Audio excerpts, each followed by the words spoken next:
آج انشاءاللہ تعالی ہم سورۃ الاعراف کی آیت نمبر 123 سے لے کر 125 تک پڑھتے ہیں اور ان کو سمجھنے کی کوشش کرتے ہیں۔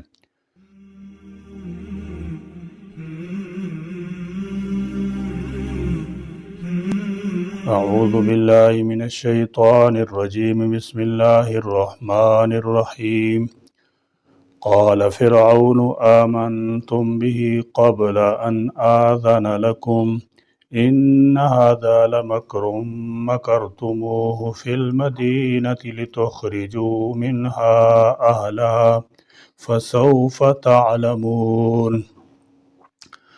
قال کہا فرعون نے آمنتم ایمان لائے تم بھی اس پر قبل اس سے پہلے ان کے آذنا میں اجازت دوں لکم تمہیں ان بے شک ھذا یہ لمکرن البتہ چال تھی کہ جب جادوگر حضرت موسیٰ علیہ السلام پر ایمان لے آئے تو یہ دیکھ کر فرعون بولا میری اجازت کے بغیر تم ایمان کیوں لے آئے؟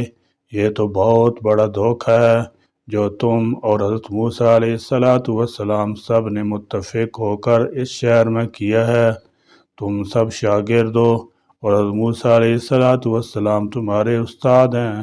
تم نے خفیہ ساز باز کر کے یہ مقابلہ کیا اور تم جان بوجھ کر ہار گئے تاکہ تم شہر کے لوگوں کو اس سے نکال دو اور خود اس پر مسلط ہو جاؤ۔ تو اب تم جان جاؤ گے کہ میں تمہارے ساتھ کس طرح پیش آتا ہوں اور میں تمہیں کیا سزا دوں گا۔ مکرتموہ چال چلی تم نے یہ فی المدینتی شہر میں لتخرجو تاکہ تم نکال لے جاؤ منہا اس سے اہلہا اس کے رہنے والوں کو فسوف پس ان قریب تعلمون تم جان لوگے۔ فرعون نے اپنی حکومت کو بچانے اور عام بغاوت کو دبانے کے لیے جادوگروں سے کہا کہ تم میری اجازت دینے سے پہلے ہی اس موسیٰ پر ایمان لے آئے۔ یہ ایک سازش ہے جو تم سب نے مل کر کی ہے تاکہ تم اس ملک مصر کے حقیقی باشندوں کو اور مصر کے حکمران قوم کو اس ملک مصر سے نکال دو اور حاکم قوم کو یہاں سے بے دخل کر کے اپنا راج قائم کر لو۔ یہ جو کچھ ہوا فرعون کے لیے بڑا حیران کن اور تعجب خیز تھا، اس لیے اسے اور تو کچھ نہیں سوجا۔ اس نے یہی کہہ دیا کہ تم سب آپس میں ملے ہوئے ہو اور اس کا مقصد ہمارے اقتدار کا ختم ہے۔ اچھا اس کا انجام ان قریب تمہیں معلوم ہو جائے گا۔ لَأُقَطِّعَنَّ أَيْدِيَكُمْ وَأَرْجُلَكُمْ مِنْ خِلَافٍ ثُمَّ لَأُصَلِّبَنَّكُمْ أَجْمَعِينَ۔ لَأُقَطِّعَنَّ البتہ میں ضرور کاٹ دوں گا أَيْدِيَكُمْ ہاتھ تمہارے وَأَرْجُلَكُمْ اور پاؤں تمہارے من خلاف مخالف سمت سے ثم پھر لَأُصَلِّبَنَّكُمْ البتہ میں ضرور سولی پر چڑھاؤں گا تمہیں اجمعین سب کے سب کو۔ فرعون بولا میں ضرور تمہارے ایک طرف کے ہاتھ اور دوسری طرف کے پاؤں کاٹ دوں گا، پھر تم سب کو دریائے نیل کے کنارے پھانسی دے دوں گا۔ فرعون کی اس گفتگو پر جادوگروں نے یہ جواب دیا بے شک ہم اپنے رب عز و جل کی طرف پلٹنے والے ہیں، تو ہمیں موت کا کیا غم، کیونکہ مرنے کے بعد ہمیں اپنے رب عز و جل کی لقاء اور اس کی رحمت نصیب ہوگی، اور جب سب کو اسی کی طرف رجوع کرنا ہے تو وہ خود ہمارے اور تمہارے درمیان فیصلہ فرما دے گا۔ فرعون نے اپنی حکومت کو بچانے اور عام بغاوت کو دبانے کے لیے جادوگروں سے کہا کہ تم میری اجازت دینے سے پہلے اس موسیٰ علیہ السلام پر ایمان لائے۔ یہ ایک سازش ہے جو تم سب نے مل کر کی ہے تاکہ تم اس ملک مصر کے حقیقی باشندوں کو اور مصر کے حکمران قوم کو اس ملک مصر سے نکال دو اور حاکم قوم کو یہاں سے بے دخل کر کے اپنا راج قائم کر لو۔ یہ جو کچھ ہوا فرعون کے لیے بڑا حیران کن اور تعجب خیز تھا، اس لیے اسے اور تو کچھ نہیں سوجا۔ اس نے یہی کہہ دیا کہ تم سب آپس میں ملے ہوئے ہو، اس کا مقصد ہمارے اقتدار کا خاتمہ ہے۔ فرعون نے اپنے بچاؤ کے لیے پہلی تدبیر تو یہ کی تھی کہ موسیٰ علیہ السلام اور ان کے بھائی کو عوام میں محض ایک جادوگر کی حیثیت سے متعارف کرایا جائے، اور اسی لیے اس نے بامی مشورے سے یہ شہید دنگل رچایا تھا۔ پھر جب اس مقابلے میں مات کھا گیا تو اپنی خیفت اور ندامت مٹانے کے لیے دوسری تدبیر یہ اختیار کی کہ ان ایمان لانے والے جادوگروں پر یہ الزام لگا دیا کہ تم پہلے ہی اس سازش میں شریک تھے۔ موسیٰ علیہ السلام تمہارا استاد ہے اور تم سب اس کے چیلے چانٹے ہو، اور تم سب مل کر یہ چاہتے ہو کہ یہاں کے اصل باشندوں کو نکال کر اس ملک پر قبضہ کر لو۔ اس معرکے میں جس اندازے سے تم نے فوراً اپنی شکست تسلیم کر لی ہے، اس سے یہی کچھ معلوم ہوتا ہے، لہٰذا میں تمہیں اس جرم کی قرارواہ کی سزا دوں گا۔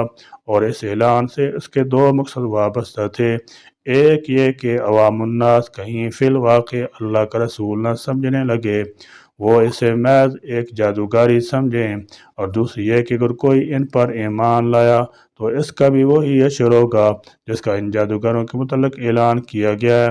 پھر فرعون نے جادوگروں کو دھمکی دی، لَأُقَطِّعَنَّ أَيْدِيَكُمْ وَأَرْجُلَكُمْ مِنْ خِلَافٍ، میں ضرور کاٹ دوں گا تمہارے ہاتھ اور پاؤں الٹے۔ یہاں پر لام تاکیدی اور نون سکیلہ دونوں تاکید کے لیے آئے ہیں، اور مطلب یہ ہے کہ میں یہ کارروائی ضرور بے ضرور کر کے رہوں گا۔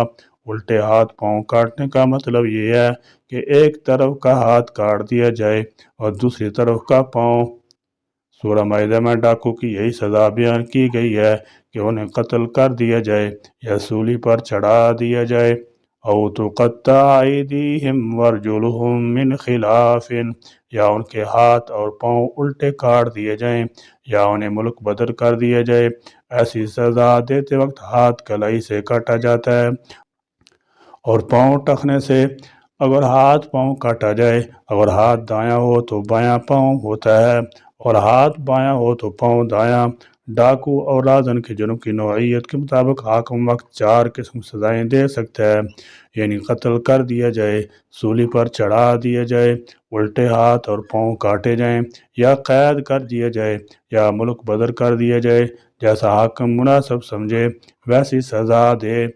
بشمول رجم، اس قسم کی سخت سزائیں زمانہ قدیم سے بھی رہی تھیں۔ چور کی قطع ید والی سزا تورات میں بھی موجود ہے۔ قرآن کی طرح رجم کی سزا بھی شریعت موسی میں روا تھی۔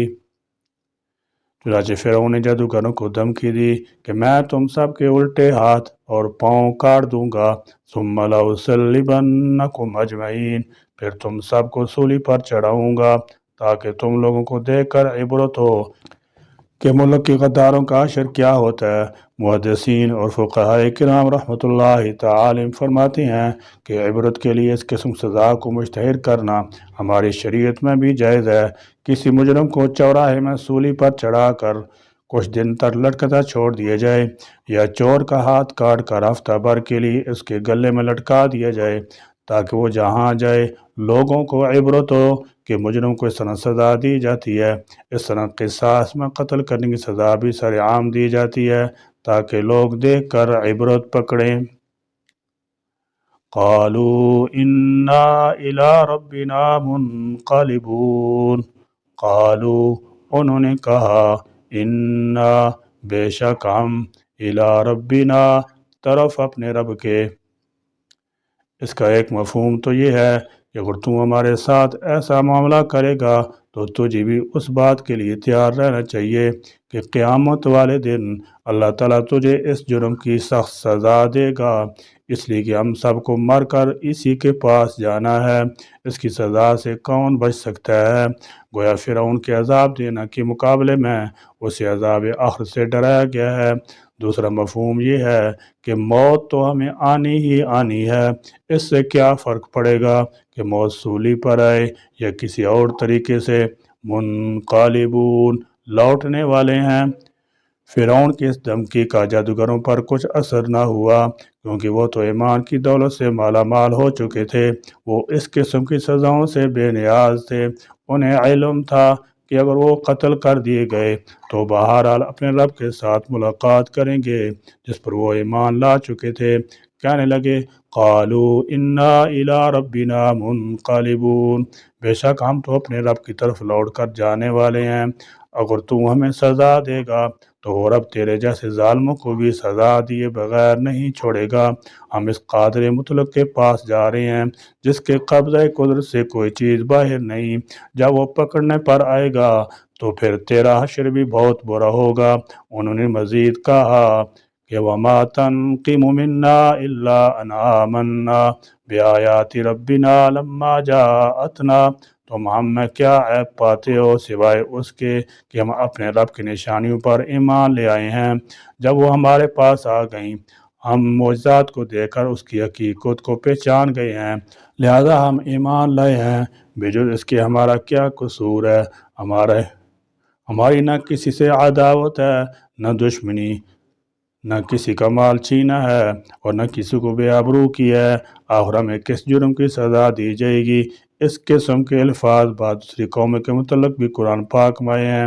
مثلا جب اصحاب الاخدود کو آگ میں ڈالا گیا تو انہوں نے بھی یہی کہا تھا وَمَا نَقَمُوا مِنْهُمْ إِلَّا أَن يُؤْمِنُوا بِاللَّهِ الْعَزِيزِ الْحَمِيدِ، اس کے سوا ان کا کیا قصور تھا کہ وہ اللہ عزیز و حمید پر ایمان لائے تھے۔ حضور کریم صلی اللہ تعالی علیہ وسلم کی اولین رفقا جو عام طور پر غریب اور کمزور لوگ تھے، وہ بھی مشکلات برداشت کرتے تھے اور کہتے تھے کہ ہمارا اس کے سوا کیا جرم ہے کہ ہم اللہ پر ایمان لائے ہیں جو ہمارا رب ہے۔ ایمان تو کمال درجے کی چیز ہے جسے تم جرم سمجھ کر سزا دیتے ہو۔ بہرحال ساحرین بھی کامل الایمان ہو چکے تھے، راسخ الایمان ہو چکے تھے، جو کہ اولیاء اللہ کا درجہ ہے۔ اللہ کے بندے ہر آزمائش کو برداشت کرنے کے لیے ہم اختیار رہتے ہیں، اور یہی عزم ان جادوگروں کا بھی تھا جو موسیٰ اور ہارون علیہم السلام کی رب پر صدق و دل سے ایمان لا چکے تھے۔ اللہ تعالی ہمیں بھی قرآن سمجھنے اور اس پر عمل کرنے کی توفیق عطا فرمائے۔ آمین۔ وآخر دعوانا الحمد للہ رب العالمین۔